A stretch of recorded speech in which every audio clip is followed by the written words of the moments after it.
Hey guys, how are you doing?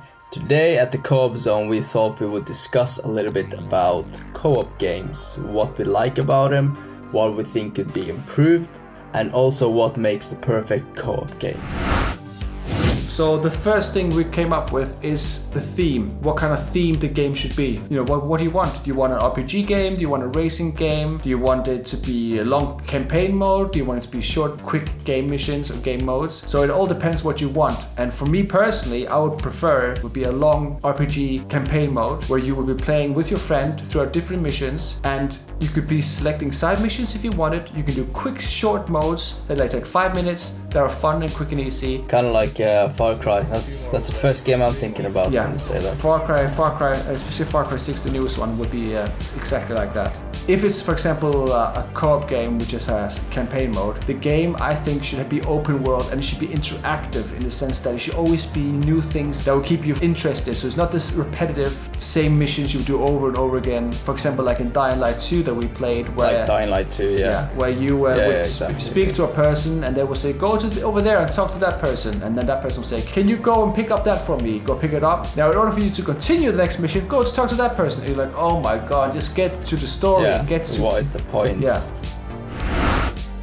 That leads into our second category, which is how many amount of players should be in a perfect co-op game. Obviously you have massive, wild, like Battlefield, huge, 60 players and beyond. But when it comes to like story mode, where you actually have a story and you want to progress in the game with your teammates, I would personally say that I would say up to 4 players would be perfect. If you can select you and your mate, or maybe 2 other more, where you have to work together as a small team, and when you then go through the missions, my save and your save will be the same. Not like I will go through the game as the host and you will just be a participant coming along the journey. But if you then start your game yourself by yourself, you have to start from the beginning. When you say Battlefield, I think in Battlefield what makes it co-op would be that you can be groups in Battlefield. So it's 64 players, but then you can make groups out of 4 and 4 and 4.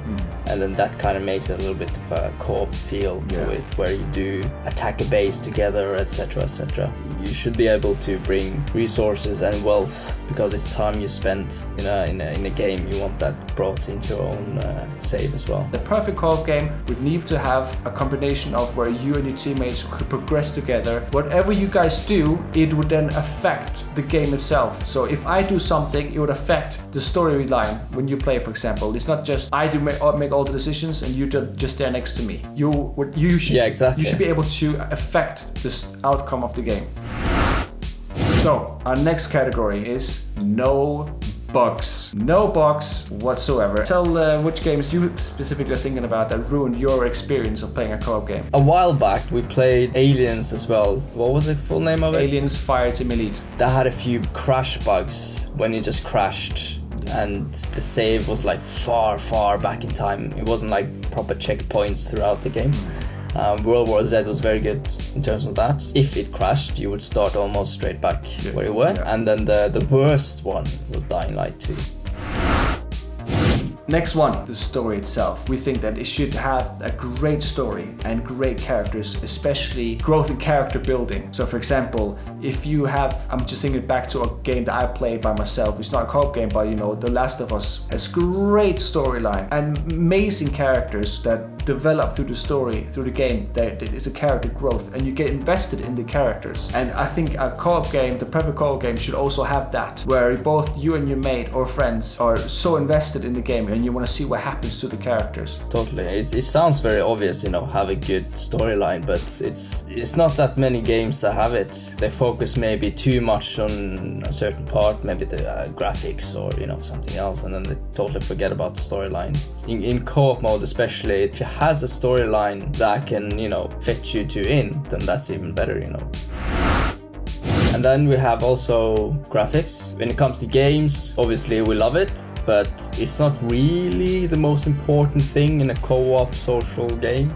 That's not always what you're looking for. I would rather have a fluid game than top-notch graphics.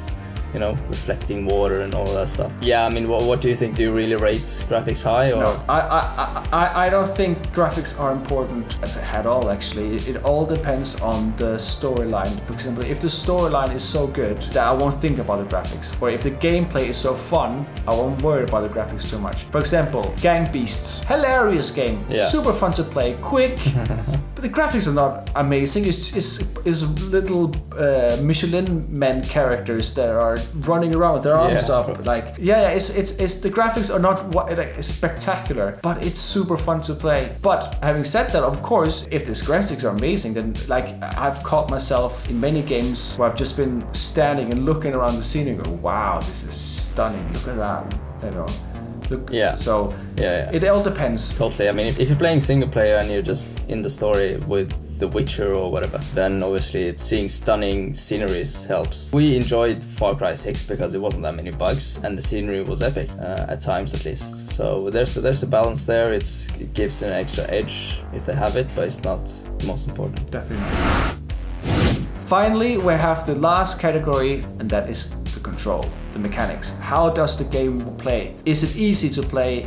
Is it difficult? Is the controls like a IKEA catalog? We have to look through everything in order to know to press that button, that button, that button at the same time in order to, you know, be able to play it. It all depends on the game. If it's a super easy game to play, like Broforce, you have 3 buttons to worry about: shoot, specialty, and I think the other one was jump. So it all depends on the game, obviously, but it needs to be a game that also a bit challenging. It shouldn't be too easy sometimes. If you want to have the perfect combination of everything, you don't have to only finger bash. Do you know what I mean? Just press blah, blah, blah, blah, blah. Yeah, exactly. So if you want a great co-op game, then when you start it with your mate, you shouldn't be able. You shouldn't have to Google how to do things, right? Definitely. You just want a game, play. Okay, maybe like use a few minutes to get used to the controls, but then that you should be in it. And then if you want to get more advanced into the game controls and, you know, do super kicks or you know, superpowers and stuff, then you can do some research perhaps. But if you just want to play the game in a basic level, I think the controls should be straightforward and logical.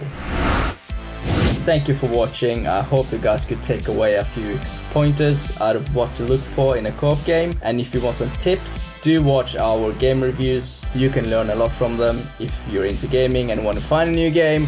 Thanks a lot for watching this game. Until next time, guys. Adios. see ya.